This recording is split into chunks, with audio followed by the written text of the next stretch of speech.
Histoire de la Bible, Ancien Testament. Des origines à Jésus-Christ. Dieu a parlé à l'homme dès sa création, Genèse 1 verset 28, et, au cours des siècles, il s'est adressé directement à diverses personnes qu'il avait choisies. La valeur de ces paroles n'était pas limitée au seul moment où il les prononçait, c'est pourquoi il fallait les communiquer aux générations futures, Deutéronome 6 versets 6 à 7, Matthieu 24 verset 35.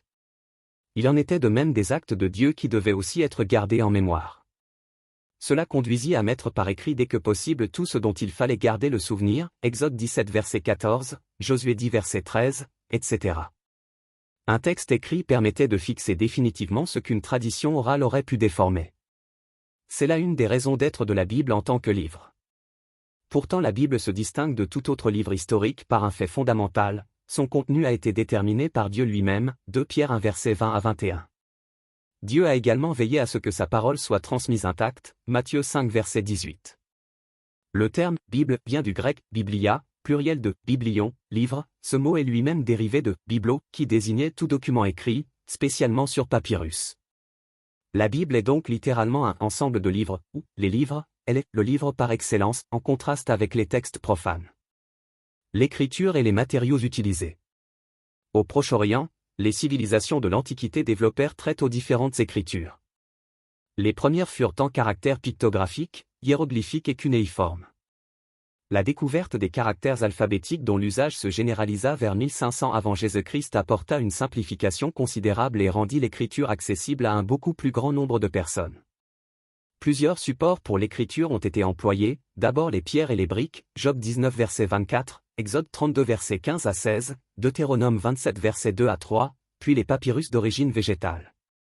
Les papyrus, connus dès le 2e millénaire avant Jésus-Christ, se présentaient sous forme de rouleaux, Esdras 6 verset 2, Psaume 40 verset, émoticônes n'en croyant pas ses yeux sur lesquels les textes étaient écrits en colonnes successives, Jérémie 36 verset 23. La ville de Gebal, dans la région du Liban moderne, se spécialisa dans le traitement des rouleaux de papyrus, elle fut plus tard nommée Biblo par les Grecs en l'honneur de son industrie. Un autre support pour l'écriture fut mis au point au IIe siècle avant l'ère chrétienne, le parchemin, 2 Timothée 4 verset 13, d'origine animale. Son nom dérive de celui de la ville de Pergame en Asie mineure où les cuirs étaient traités de façon adéquate. Ce matériel était bien plus durable que le papyrus. Ainsi, lorsque Moïse commença la rédaction de ses écrits, il avait à sa disposition les papyrus et les caractères alphabétiques. La rédaction de l'Ancien Testament. La première mention du livre de la révélation de Dieu se trouve en Exode 17 verset 14 lorsque Dieu ordonna à Moïse d'ajouter au livre déjà existant le compte-rendu de la bataille contre Amalek. Ensuite, au fur et à mesure des événements et des révélations de Dieu, le livre fut complété sous le contrôle du Saint-Esprit, Josué 24 verset 26. Le livre de l'Alliance ou livre de la loi est souvent mentionné, comme par exemple en Exode 24 verset 7, Deutéronome 17 verset 18, Josué 1 verset 8, Néhémie 8 verset 1 à 3, Daniel 9 verset 2. Tous les écrits de l'Ancien Testament furent achevés au IVe siècle avant l'ère chrétienne.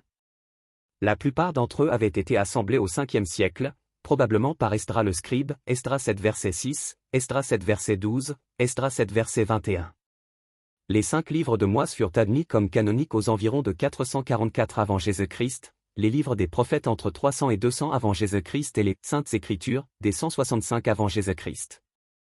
Dès lors, le canon sacré fut séparé de tous les textes non inspirés, notamment des livres dits apocryphes. L'ensemble des écrits inspirés par Dieu constitue le canon sacré, c'est-à-dire qu'il sert de règle, ou de norme, pour la foi et le comportement. En grec, canon signifie baguette servant à mesurer, règle, au sens figuré, règle, principe.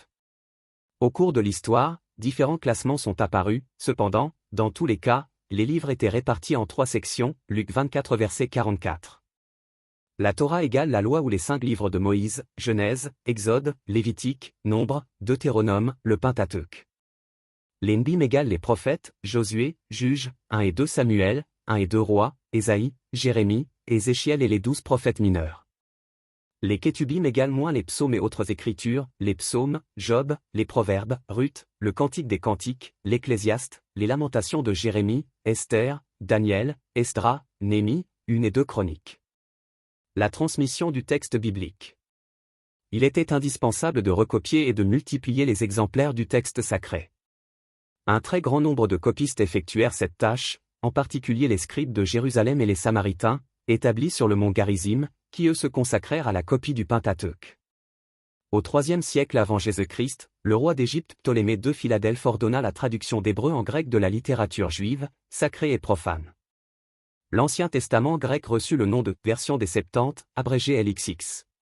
Celle-ci se répandit largement sur toutes les rives de la Méditerranée où, à cette époque, la langue grecque était prédominante.